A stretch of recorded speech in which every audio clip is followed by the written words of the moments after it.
Hola, bienvenidos a Comunal Podcast, un nuevo episodio en donde platicaremos con Paulina Amusurrutia. Ella es activista social, promotora de valores y consultora. Además es fundadora y directora de Unión Mujer, de Seamos Héroes y de Educación con Rumbo, movimientos e instituciones para la mujer, para la infancia y la educación. Pau, gracias por estar aquí, un gusto tenerte y poder platicar pues tu historia de activismo. No, gracias a ti, Aldo. Siempre es esperanzador encontrar a otra persona que ve el país de la misma manera y que podemos correr juntos. Pues es un gusto para mí que la gente pueda conocer tu historia, que podamos compartir este espacio y sobre todo que nos empieces a platicar, pues cómo empieza este llamado, ¿no? Porque yo creo que sin duda es una vocación de hacer activista. Yo creo que en la mayoría de los casos se mama. Es decir, lo necesitas haber visto y oído desde chico o te golpea la cara. Me pasaron las dos cosas. Yo me acuerdo desde muy pequeña, 4 o 5 años, que mi mamá y mi tía nos llevaban al Cerro del Cuatro en Jalisco a servir, a hacer desayunos y comidas y entender un poco la realidad. Y mi familia es así, ¿no? Entonces, alguna vez, cuando empecé con las fundaciones, una persona que hasta ahora nos ayuda con todos los donativos, me decía, ¿para qué lo haces? O porque yo le decía que para mí estas son como rentas generacionales, como, como una herencia para los hijos en donde les vas dejando bendiciones. Y yo le decía, mis abuelos y mis papás me dieron esto y yo creo que ya no les va a alcanzar la renta a mis hijos, así que lo tengo que hacer. Eso de manera general. El tema del feminismo sí fue un golpe en la cara porque yo era de estas críticas que dicen esta cosa ilógica de no feminista femenina. Y luego vi que no era así. Entonces creo que me tocó de las dos maneras. Oye, hablando esto de que pues te lo educan y te lo inculcan desde pequeños, creo que eso es importantísimo porque muchas veces pues nos las inculcan tarde, nos las inculcan pues ya que estás en una edad puberta y no ves que tu entorno lo haga, entonces pues siempre es empezar con el ejemplo, ¿no?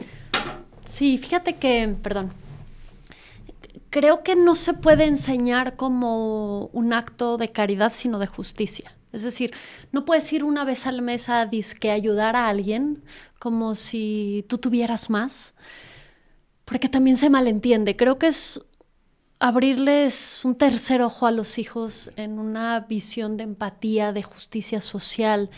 Creo que está, por ejemplo, muy ligado con el tema de bullying. El punto no es quién bulea, es todos los demás que están viendo y no hacen nada. Entonces, creo que educamos mucho premiando el éxito y no la caridad y no la empatía. Entonces, para mí, los dos fundamentos para educar a un hijo es disciplina fuerte, que los ayude a levantarse, y un corazón bondadoso que les ayude a ver lo que necesitan los otros. Entonces, creo que desde ahí, desde muy chiquitos, tienen que estar en kinder. Dicen que los niños son egoístas y no lo son. Lo que pasa es que uno no se acerca a decirle, viste al otro, viste lo que le dolía, te acercaste. Entonces, cuando generas esa habilidad blanda, se van solitos. Hablas mucho de valores y yo creo que es lo más importante que hay que dejarle a nuestros hijos, ¿no? Incluso ahorita que decías, yo creo que muchas veces nos hacemos la pregunta, ¿qué mundo le voy a dejar a mis hijos? Y más bien es, ¿qué hijos también le voy a dejar a este mundo, ¿no? Este mundo necesita mejores seres humanos, mejores personas, personas más empáticas, menos indiferentes y que sobre todo volteen a ver al prójimo, ¿no? Porque, pues sí, hay muchas personas que son invisibles, que no las volteamos a ver y que yo creo que de eso se trata la vida, de ser empáticos.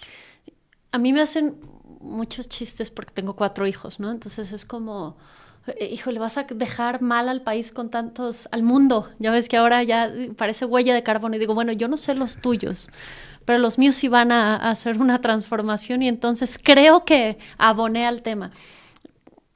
La situación en el tema de los valores creo que se han vuelto muy de derecha, cuando en realidad es el manual del usuario para tener una vida justa y en paz.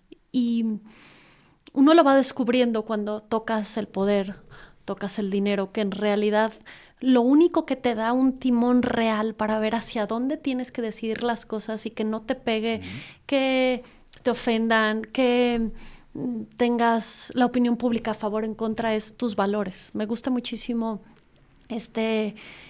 libro de El hombre en la búsqueda del sentido, no es el nombre exacto, pero ahorita no me acuerdo perfecto, que es esto, ¿no? Cuando tú tienes una visión, una vocación, unos valores que te anclen, me parece que los valores son la ancla y la visión o vocación son el mapa. Si no tienes eso es que te pierdes muy rápido. ¿Crees que estamos viviendo una pandemia de falta de valores?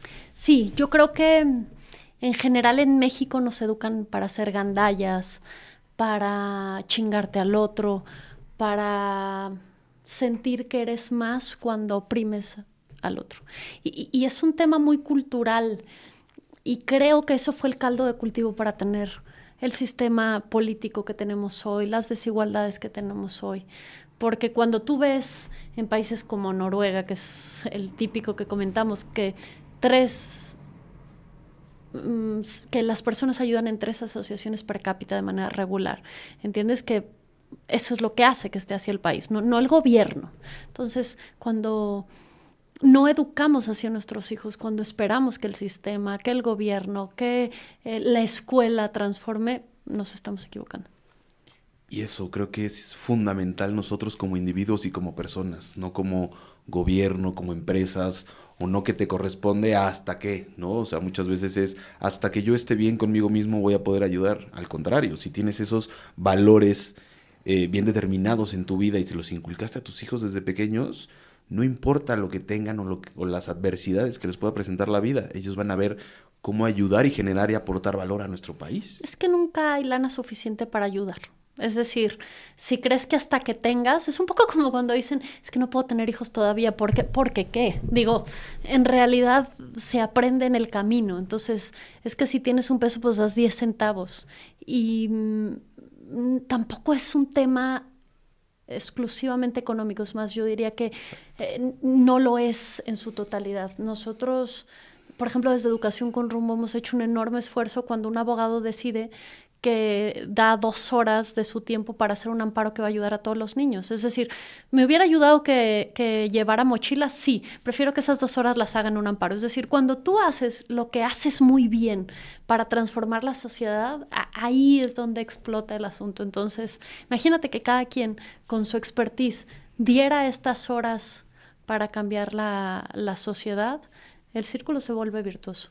¿Por qué nos cuesta tanto voltear a ver a las organizaciones y confiar en ellas? Creo que también eso es parte de esta apatía, ¿no? Porque las volteamos a ver, las pocas que la gente conoce, ¿no? Si ahorita nos salimos a hacer una encuesta, te garantizo que la gente va a mencionar 1 o 2, a lo mucho. No conoce ni siquiera las organizaciones.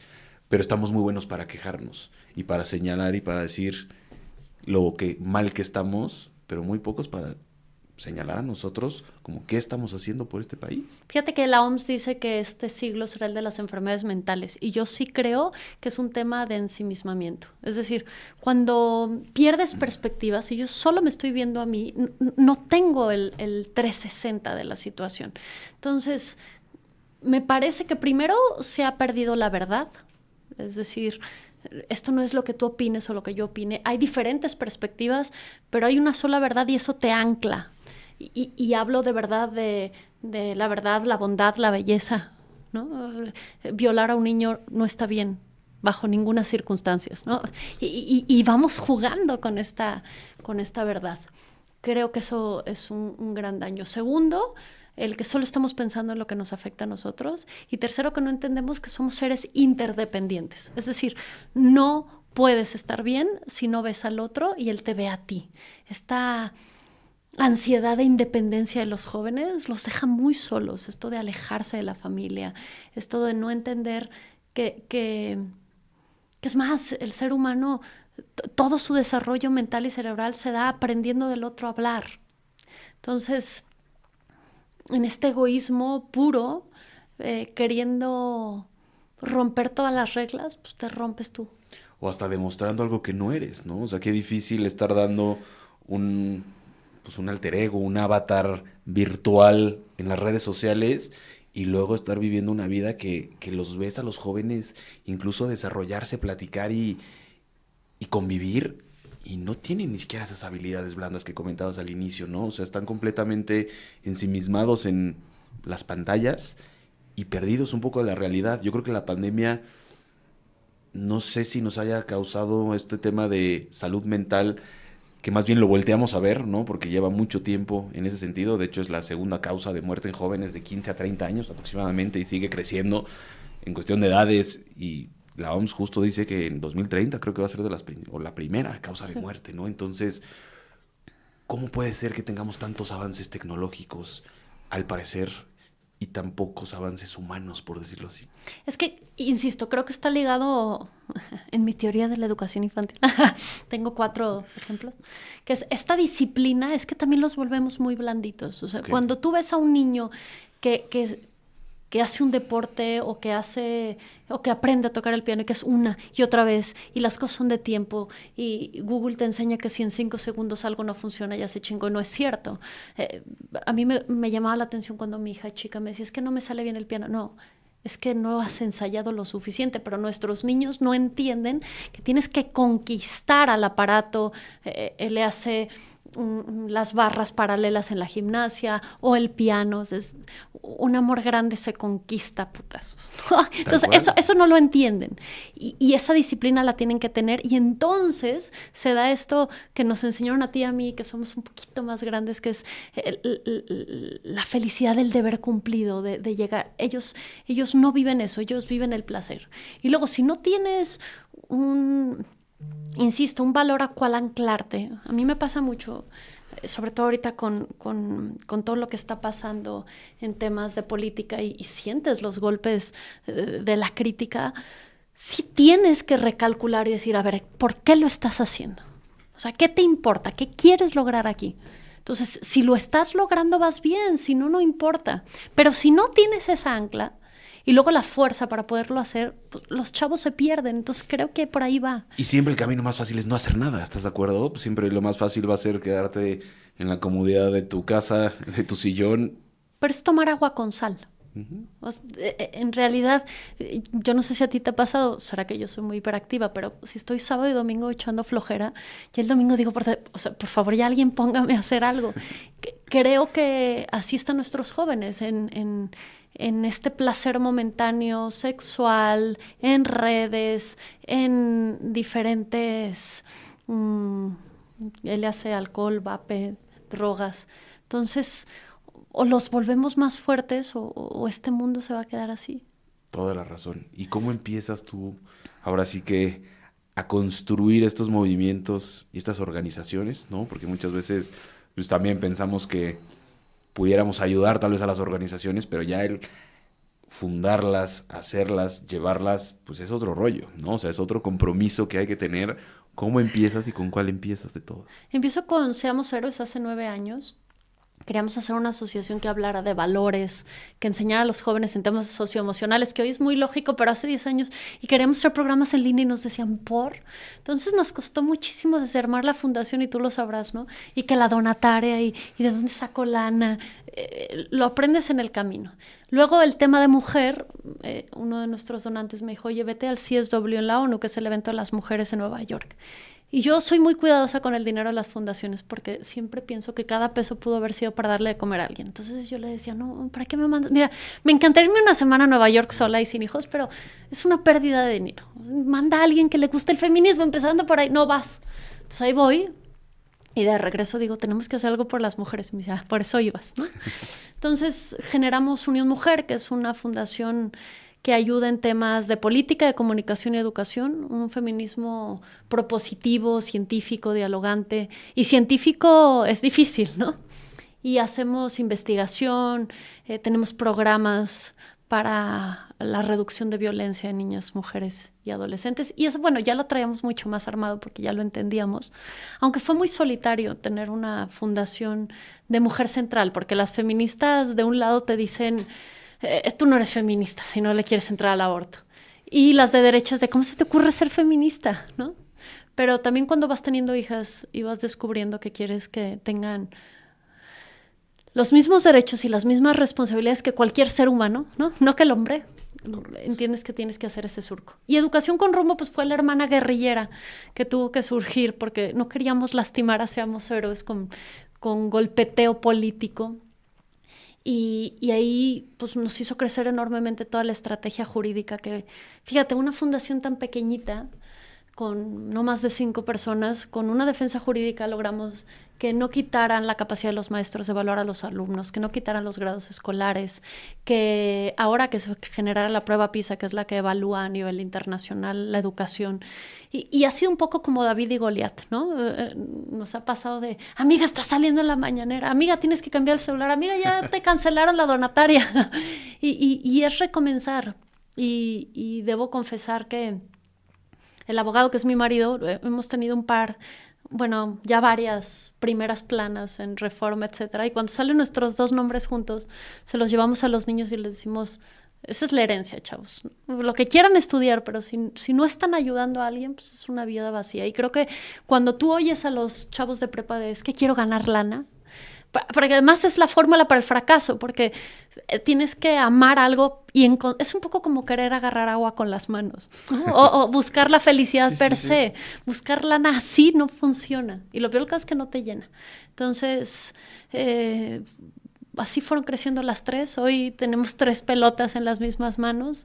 Las cosas se van acomodando y va funcionando. Son muchos frentes. Creo que me gustaría empezar por entender este concepto desde tu ámbito y de tu experiencia del feminismo. Creo que es un concepto y un movimiento incluso global que ha tomado mucha fuerza, pero que a la vez, como dices, hay pues diferentes, ¿no?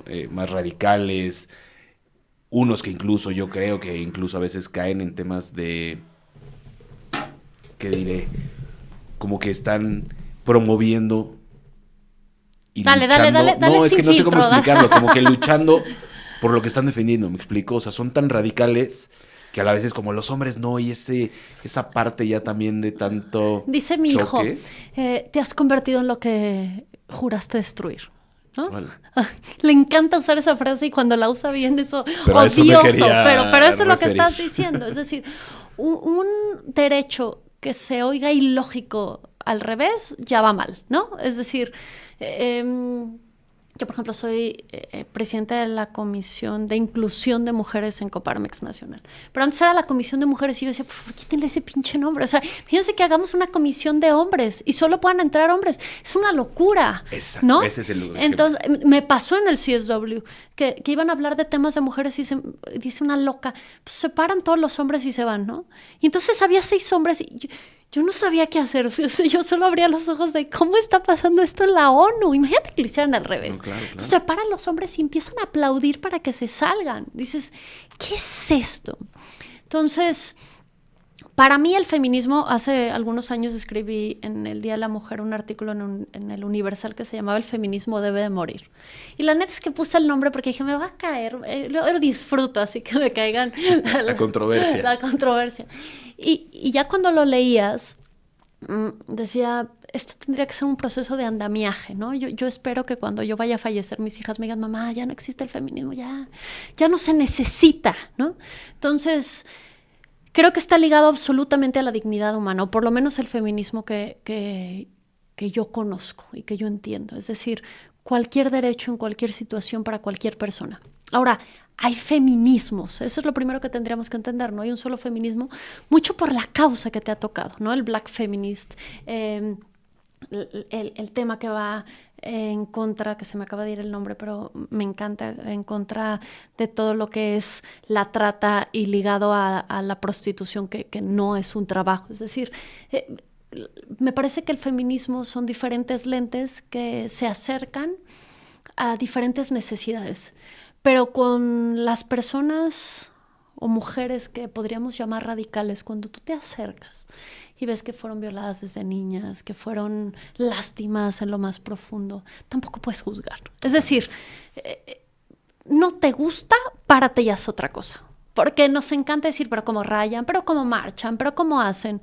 Yo una vez estaba con Olimpia, la persona de la ley Olimpia, y estamos en una conferencia, las dos nos tocó hablar, y al final digo, oye, te oigo súper pro aborto, me llama la atención, no sabía que eras españoleta, ¿verdad? Entiendo que eres feminista, pero no había visto que estaba tan ligado. Y me llamó la atención que me dijo, mira, yo no lo era, pero cuando estaba desnuda, literalmente, ellas me dieron una voz, y la voz que ellas canten voy a cantar.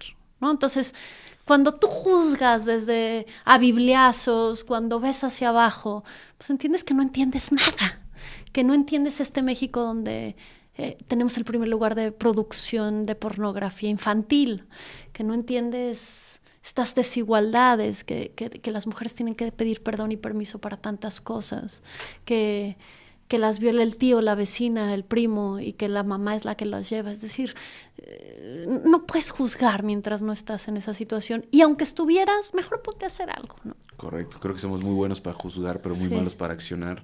Yo siempre pienso, y ahora sí que del otro lado, incluso para mí, siendo hombre, genuinamente el hombre como género es quien genera gran parte de las problemáticas en el mundo. Para mí, sin duda, creo que eso debe de cambiar, ¿no? Porque el hombre es, pues, quien violenta más, quien hace, obviamente, más el tema de los delitos. O sea, hay un tema que hay que trabajar con los hombres, ¿no? Entiendo que ahorita el feminismo es alzar la voz, llamémoslo así, por el supuesto, como si fuera víctimas. No le quisiera llamar víctimas, pero pongámoslo en esa connotación. Pero los hombres son quienes debemos de cambiar. Los hombres debemos de dejar de normalizar. Yo digo que todos, porque también las mamás educamos así. Nosotros tenemos un curso en Unión Mujer para prepas públicas y privadas que se llama Roles de Género Corresponsables y Complementarios. Y reeducamos a ambos géneros, entendiendo, por ejemplo, para mí es tan importante la autonomía económica de la mujer. No es cierto de, ya cocinas, ya te puedes casar, no, ni madres. Aprende lo que cuesta una casa. Ya luego la negociación verás si trabaja, quién trabaja. Pero para que no estés chingando si el otro no llega porque está trabajando. Y el hombre tiene que ser autónomo domésticamente. Estos comentarios, perdón, pero yo juzgo, o sea, sí me molestan muchísimo estos comentarios femeninos de, ay, es que tengo otro hijo, ay, es que no sabe dónde van las cosas, ay, no sabe peinar, ay, me ayudó muchísimo, no me ayuda, son sus hijos, no puede ser que no sepa dónde van las cosas. Porque los dejó un día cuidar a sus hijos, ¿no? Sí, conozco un par de hombres que se dedican al 100% a sus hijos y me dicen, no sabes cómo me mentaban la madre en el mercado cuando llegaba con el bebé comprando, pero de puto no me bajaban, pero los comentarios de la misma sociedad. Entonces, en el momento en el que no entendamos que los roles... Pero te lo juro que yo creo que comentarios hasta de los mismos hombres. ¿Me explico? O sea, porque esa presión que generamos los hombres por el rol de los hombres, y por eso yo he tenido muchos invitados aquí que platicamos de esto y te dicen, es que el tema justo de la depresión, de la ansiedad y del suicidio incluso, pues es mucho mayor en hombres, porque volvemos a hacer esta olla de presión tratando de llenar el ojo a una sociedad y no permitiéndonos ser vulnerables hacia la misma, ni teniendo contacto con nuestros sentimientos. Entonces, eso que acabas de decir, de juzgar, ay, el puto no, porque te quedas con sus hijos y eso es como... De los hombres, pero también cambiar, las mujeres, ¿no? Las que trabajamos, las que no trabajan es de, esta mujer no cuida a sus hijos. Y viceversa, es de esta fodonga que está en su casa. En realidad... seguimos juzgando todo el tiempo. Es que es eso, es juzgar a lo que importa, ¿no? Fíjate, juzgamos lo que no se debe de juzgar y lo que sí deberíamos de juzgar, que son derechos, es decir, los dejamos pasar, ¿no? Creo yo que tendríamos que educar seres humanos integrales, que puedan ser lo que quieran ser, aunque parezca frase de Barbie, y que respeten y sean empáticos. Y eso va más allá del género. Y bueno, ahora entra el tema de incidencia y temas políticos, ¿no? O sea, obviamente yo prometí que no me iba a meter, Aldo, pero que no vamos a hablar a enterarnos a temas de partidos, ni mucho menos. Yo más bien hablándolo desde el aspecto que es importante involucrarnos, ¿no? A cambiar, pues, las leyes, a promover nuevas y sobre todo pues, Estado de Derecho que también necesitamos mejorar en muchos sentidos. ¿Cómo empieza ese camino? A mí me llama la atención cuando saco algún video en TikTok que me critican dos cosas generalmente. Uno es cuánto te paga el PRIAN, como si ser ciudadano me tuvieran que dar una lana. Y segundo, ¿y tú por qué hablas de eso? Es decir, tenemos tan errónea la visión de ciudadanía. Es decir, si quiero votar y ahí acabó. Y no entendemos que la ciudadanía es hacer crítica, tener conciencia, participar activamente en sociedad civil organizada. Y entonces los que queremos hacer ciudadanía es ya quieres tu hueso.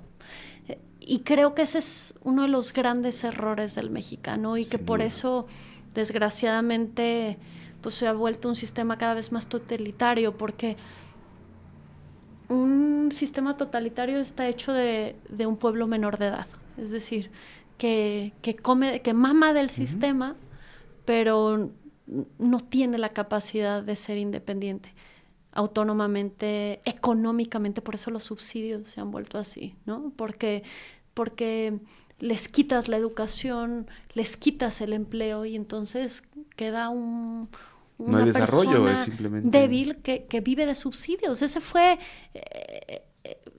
el grave error de dejar sin educación a nuestro país. Y repito, ¿no? Más allá de partidos políticos, que a mí no me gusta hablar de lo mismo, yo siempre digo, puedes tener buenas ideas tú y tú, siendo de lo que seas. Eso es democracia. Eso es democracia, pero... Me entrevistaban en el tema del nuevo secretario de Educación y yo decía, quisiera un secretario y una izquierda inteligente y dialogante. Es decir, lo que espera una democracia es una derecha fuerte, una izquierda fuerte, representatividad de todos, agarrarlos a madrazos y luego poder salir serenamente a platicar. Eso es lo que es una democracia. El problema es que si yo no pienso como tú, entonces eres un estúpido. Claro. Y eso es el grave problema. Cuando yo digo es que la sobrerepresentación, y entonces me dicen, claro, porque no ganó tu partido. No nos estamos entendiendo. Tiene que haber representatividad de todos los partidos, quien sea. Pero no lo entendemos y nuestra pobreza cultural y educativa ha sido un caldo de cultivo para generar una polarización tan grave que hoy hace sentir dos Méxicos. Pero el problema es que ya existían, solo los volvieron violentos entre estas dos partes. Divide y vencerás. Alguien me platicaba hace poco de eso y se me hace algo muy fuerte, ¿no? ¿Cómo puede ser que seamos todos mexicanos y, como dices, estemos tan divididos y con tanto odio que no entiendo cómo puede ser eso? Necesitamos ser mucho más solidarios, más unidos. Pero ahí esa es la vacuna, porque también no nos hagamos. ¿Cuánto tiempo no volteamos a la miseria del país? Y si nos hizo fácil decir, pues tú por acá y yo por acá, y no entender que era un tema de justicia social. Entonces, cuando tienes un pueblo así, pues ahí está el caldo de cultivo. Y cuando tú y yo hablamos de sociedad civil es de, pues es que tú tienes tiempo para eso. Pues el no haber tenido tiempo nos tiene aquí. Uf, qué fuerte, ¿no? O sea, creo que hay mucho por hacer, pero sobre todo también por educar y por informar. Creo que la gente debe de entender todos estos, ¿no? A temas tal vez no tanto de involucramiento, de promover una ley, pero sí de participar, como bien dices, como ciudadanos, como derecho y obligación mínima de un ciudadano, pero sobre todo también entender pues que hay tantas causas y tantos proyectos que ahí, regresando a tu activismo, lo decías hace rato, por un lado estoy con el tema de mujeres, por el otro lado estoy con el tema de educación, por el otro lado estoy por temas de valores.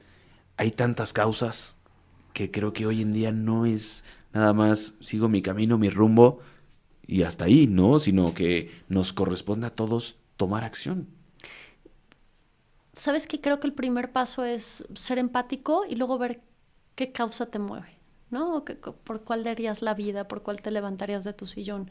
Por ejemplo, yo soy absolutamente respetuosa de la causa ecológica, pero no me llama la atención. Digo, separo basura y hago lo que... Y si tiran, recojo, pero así como ir a salvar un árbol no me llama la atención. Por ejemplo, la causa de la trata. Hay gente que solo oírla no puede. Entonces, creo que... Pero todo está ligado al silencio, ¿no?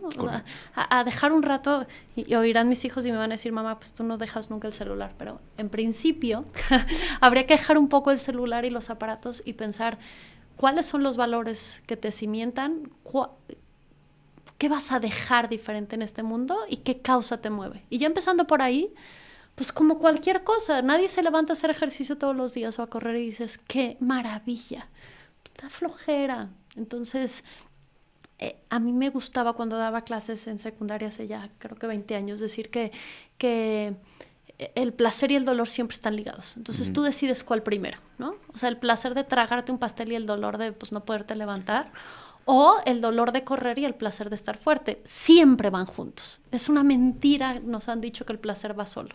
Entonces creo que después de ir a ayudar a un lugar, yo tengo un hijo hipersensible, le molesta temas de tacto, etc. Y un día los llevé a un lugar con gente con discapacidad y le estaba dando de comer y la señora tosió y le escupió. Entonces para él fue como, o sea, para cualquiera, pero para él que tiene esta hipersensibilidad, yo sabía que esto iba a ser un caos. Y entonces volteé y entonces le llevo una servilleta y me hace así. O sea, me pone la mano en seco de ni se te ocurra, ¿no? Entonces se limpió con el cachete y siguió, terminó de darle de comer y luego en silencio fue y se me acercó y me dijo, ¿sabes dónde hay un baño? Ya le dije, y creo que una enfermedad diagnosticada fue superada por la caridad de entender que había alguien que no podía comer solo. Entonces, y salió pleno y feliz, ¿no? Cuando se enoja cuando una etiqueta le molesta. Entonces, lo que quiero decir es, deja de creer que la vida es placer y que solo va a ser placer porque lo vas a pagar, así viene. Entonces, creo que cuando nos permitimos acercarnos un poquito más al dolor para luego tener placer, se traduce en felicidad. Oye, y ahora sí que con tu rol de mamá, ¿no? Con 4 hijos en la pubertad y de todas Ay, las sí, tan edades, hermosa prepubertos. etapa. ¿Cómo logras promoverle como a ti te promovieron este tema de ayudar y de servir, ¿no? Y que sea algo constante y algo que ellos pues empiecen a construir dentro de su personalidad? Debo confesar que este fin de semana me aventé el de pueden ser Santa Teresa de Calcuta fuera, pero si no recoges lo que es tuyo y dejas de lavar tu pinche plato, nada más esto no va a funcionar. Es decir, yo cocino para todos, no es cierto, no cocino, pero cuando hago, o sea, lo hago para todos. Papá mantiene a todos y tú si ves algo tirado lo levantas, carajo. No me importa si eres hombre, mujer, viejito. O sea, este tema de equipo es que si no es como un acto caritativo hacia afuera. O sea, primero tienes que entender que un equipo, LAC, traducción familia, solo funciona cuando todos le metemos el hombro. Ese es creo que lo primero que tenemos que enseñar. Y que cuesta muchísimo porque ya el adolescente, el chiquito, etc. Y luego, hacia afuera, abriendo los ojos todo el tiempo. Oye, ¿ya viste cómo viene ese camión? Oye, ¿le puedes dar no sé qué? Oye, ¿y si te quitas tal cosa? Oye, ¿cómo estaba tu compañero? Oye, ¿viste? Y entonces se van volviendo conscientes. Y ya después, si van cada mes a ayudar a algún lugar, está muy bien. Pero a mí me llama la atención cuando les dicen, ¿cómo ayudan? Pues miren, busquen una asociación que vayan algún mes. Entonces ves a todas las niñas metiendo la barbilla así... O sea, que dices, los estás viendo feo por el amor de... Mejor vete de aquí. O sea, es grosera tu cara aquí. Pero es que eso eran 10 pasos atrás cuando entendieron que su primer núcleo social, que su familia, no funciona si todos ayudan en la misma situación y con la misma carga. Y eso de voltearlos a ver, insisto, ¿no? Voltear... Yo, por ejemplo, a Tiago, mi hijo más grande, que tiene 3 años, siempre le he enseñado, saluda, voltea, buenos días, gracias y educa. Claro. Eso creo que se empieza por voltear a ver, ¿no? Porque no es nada más el sírvame, yo estoy aquí a todo dar. Al contrario, tú volteas y ayudas a todas las personas de tu cercanía, ¿no? A la que nos apoya en la casa, al que cuida el edificio. O sea, es voltearlos a ver. No nada más pensar que estás en la comodidad de que me atiendan y listo, ¿no? Sino ser empáticos. Absolutamente. Con Nosotros todos. en los restaurantes siempre después dejamos medio limpio y la gente se nos queda viendo raro. Y va a sonar sangrón, pero cuando fui a Japón todo el mundo hacía eso. Dije, qué cosa tan diferente. Pero es como, haga usted el ejercicio. Llega a cualquier lado y hola, ¿cómo estás? ¿Qué le sirvo? Va, pero te preguntaba cómo estás. Ah, bien. Pero viéndolo a los ojos, cuando das una moneda, tócale un poquito la mano al señor. Y es otra cosa. El punto es que no entendemos que en eso sí te van a juzgar. Si crees en cielo, etc. Deja tú si pecaste el 4º y el 7º. Es que no viste, ¿no? Es que no pasaste, es que no tocaste. Porque esas personas necesitaban de uno. Y no es caridad, es justicia. Y con los adultos mayores también. Yo siempre digo, por justicia te toca cambiarle 3 años el pañal, darle de comer 2 años en la boca, por justicia, así de ojo por ojo, ya después, y mantenerlo 18 años, cabrón, por justicia. Pero se nos olvida. Y insisto, no es un acto de bondad. Es un acto humano que si no lo haces, welcome to Mexico. O sea, lo que estamos viendo hoy es el resultado de esto, de que tú y yo somos personas raras que se les ocurrió poner una asociación civil o ayudar cuando no entendimos que éramos interdependientes y que en México o todos salíamos adelante o todos nos chingamos. O te voltean a ver, increíble tu labor, te admiro, no sé qué. Y pues es que tú también puedes, compadre. No, o sea, no solamente me corresponde a mí, nos corresponde a todos. Así es. Y todos de alguna u otra manera debemos de contribuir a este bien común. ¿Quiénes te inspiran? Personas que digas, ellos me inspiran como activistas. No llamemos familia ni roles en ese sentido, sino gente que digas, wow, el trabajo y la labor que está haciendo. Porque también creo que esa falta de activistas, de agentes de cambio con los que nos reflejemos y que de verdad nos inspiren a ser mejores, tanto los jóvenes como todas las personas, creo que es importante destacarlos. Fíjate que me voy a ir un poco políticamente incorrecta, pero yo admiro profundamente a todo el clero que sí ha hecho las cosas bien. Es decir, hoy ser sacerdote, ser monja, ser misionero, cuando ya te escupen en la calle, cuando te gritan pederasta, cuando, o sea, dijiste voy a dar mi vida toda por algo. Me llama, por ejemplo, ahora estuvimos ayudando con algunas cositas a un sacerdote que puso la casa del migrante, ¿no? Entonces vas y entras y ves cómo se parte ¿y qué vamos a comer mañana? ¿Quién sabe? ¿No? Es decir, porque tú y yo vamos a ayudar y luego ya pues nos lavamos las manos y llegamos a nuestra realidad. Casa caliente, con nuestros hijos, con nuestra situación, con nuestra vacación. Pero imagínate que dices, voy a dar la vida toda, con todos sus errores y con todos tus esfuerzos y levantarte y tu realidad es ayudar 24/7. Y luego hubo uno que otro estúpido que además quemó tu vocación y entonces además la gente te va mal y te juzga. O sea, me parece tan poderoso hoy en día, no hace 25 años donde el sacerdote todo el mundo le besaba la mano, ¿no? O sea, tomarlo y salir con la valentía de salir con un alzacuellos, con una situación que te transforma toda tu realidad. O sea, me parece tan injusto como se les trata hoy en día.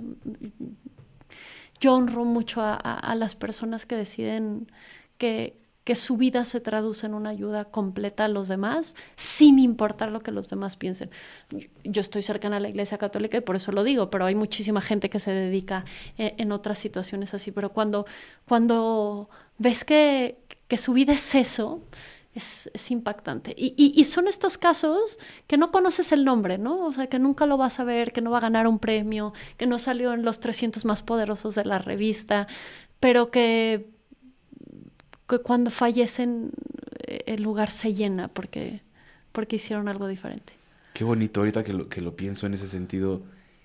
Y también cuando platicas y convives con una de estas personas ves justamente lo importante de la vida, ¿no? La esencia humana per se, de bondad, de generosidad, de solidaridad, y te das cuenta que no necesitan todo eso que luego muchas veces buscamos acumular, ¿no? Y que les cuesta, o sea, porque tampoco puedes pensar en esta persona etérea que vive de bondad y de belleza, o sea, es esta humanidad todos los días cambiante. Entonces, yo creo que esa es la crítica más dura, o sea, estas gentes que critican, ahí sí desde su privilegio, que dices, cabrón, ponte a hacer, es más, ¿por qué causa has dado la vida? Si no, pues entonces no puedes opinar. Creo que grandes virtudes a veces también tienen grandes defectos y para mí la vida es más valiosa así. Entonces, sí, te podría dar nombres que han transformado. Por ejemplo, o sea, todavía sigo asombrada de Mandela tantos años en tan pocos metros y luego salir a transformar, ya mayor, dices, ay, quiero irme a descansar en mi casa, pero al final es Mandela, pero no conoces al padre Chuchito que sigue ayudando en la, ¿no? Esas historias para mí son muy impresionantes porque es muy difícil dar la vida cuando todo el tiempo está siendo juzgado. Qué bonito. ¿Qué sigue para ti, para tus causas, para tus organizaciones? ¿Cómo las ves en el corto y mediano plazo? Pues sigue un esfuerzo enorme, ¿no? O sea, debo confesar que no voy a hablar mucho de política, pero cuando vi esto de la prisión preventiva oficiosa, en donde pues te pueden meter al bote casi porque te equivocaste en un papeleo del SAT, que sigue mucha valentía para todos los que decidimos defender alguna causa en el país, sobre todo metiéndonos un poco en causas políticas. O sea, yo lo vi, será que estaba cansada, pero sí se me salió una lágrima, dije, madres, o sea, podemos acabar todos en el bote. Entonces, ¿qué sigue? Valentía para defender lo que creemos y entender que estas cosas no se ven en meses. O sea, que cuando entiendes la historia, hay un documental que habla de constructores de catedrales y me parece muy impresionante porque decía, los constructores, los que hicieron las catedrales que hoy vemos en Roma, pues no vieron el final, pero sabían que estaban construyendo algo más grande. Creo que vivimos en la inmediatez y entonces tienes que tener esta esperanza de que estás construyendo catedral y que tal vez no lo vas a ver y que hoy en el país que vivimos tampoco lo vas a ver de manera libre. Dios quiera que me equivoque, pero sí vienen tiempos muy oscuros para el país y creo que sí dependerán de la sociedad civil, es decir, de que defendemos, de que cuidemos, de que hagamos lo que no está haciendo la autoridad. El otro día un exgobernador, hoy senador, me decía, explícame qué es sociedad civil organizada, porque para mí es una quimera, o sea, llegan y me dicen que les tengo que dar ¿qué haces? Y mi traducción fue, es una persona que no tiene un puesto, un presupuesto o un coto de poder y hace lo que tendría que estar haciendo el que tiene presupuesto o puesto o coto de poder. Wow. Hoy nos toca, ¿no? Tal cual es eso, creo que mejor explicado imposible. Y eso es lo que importa que la gente entienda. Las organizaciones sin fines de lucro no son para evadir impuestos, no son para robar, no, son para ayudar a tantos grupos vulnerables que están muy abandonados, que están muy invisibles y que hay gente organizada para apoyarlos, sumarlos y que sin duda sería mucho más fácil para todos los que están 24 horas ahí apoyando a estas personas, estas organizaciones, trabajar y hacer otras cosas. Tanto en temas de remuneración económica, como temas de calidad de vida, o sea, hay N,000 cosas. Entonces creo que es importante dejar de juzgarlas, entenderlas y buscar apoyarlas. Es un ejercicio para el corazón. O sea, piénsalo, si lo vas a empezar a hacer, como ejercicio para el corazón. No puedes correr un maratón completo, no estás en capacidad, pero sí tienes que ponerte todos los días 20 minutos en la caminadora. Entonces esto es igual, busca una causa y aunque te dé hueva, 3 veces por semana, hazle como puedas. Y al ratito se va a fortalecer. Y fortalecerás la sociedad y al país. A ti, en lo y a ti, en propio, consecuencia. ¿qué es lo que más te ha dado el ayudar? Me ha dado una herencia para mis hijos. Me ha dado un descansar tranquilo. Me ha dado una enorme dicha en el corazón ver que un esfuerzo que parecía poco transforma muchas realidades. Pues Pau, muchísimas gracias. Gracias por compartirnos tu historia, por el trabajo y la lucha que haces. ¿Dónde te puede encontrar la gente? Pues en las 3 fundaciones, Seamos Héroes, Educación con Rumbo, Unión Mujer, o en mis redes personales. Ahí, dependiendo del tema, encontrarán mucho material y siempre estamos buscando gente comprometida que le importe dejar las cosas diferentes. Por último, si pudieras cambiar algo de México, ¿qué cambiarías? La educación, pero la educación desde casa. Me gustaría ver un México en donde la dignidad humana y los respetos y los derechos se dan, seas quien seas, en cualquier circunstancia y en cualquier etapa de la vida. Pues Pau, muchísimas gracias. Creo que nos quedamos reflexionando de muchos temas, de muchas cosas. Y sin duda me llevo el accionar, hacer y pues buscar mejorar la empatía, que es justo lo que buscamos en este espacio. Gracias. Gracias a ti, Aldo, y gracias a los que escuchan. Van empezando, ahora vamos a actuar. Excelente. Pues gracias, compartan, suscríbanse y demos a conocer más estos capítulos que generan y aportan valor a la sociedad. Muchas gracias.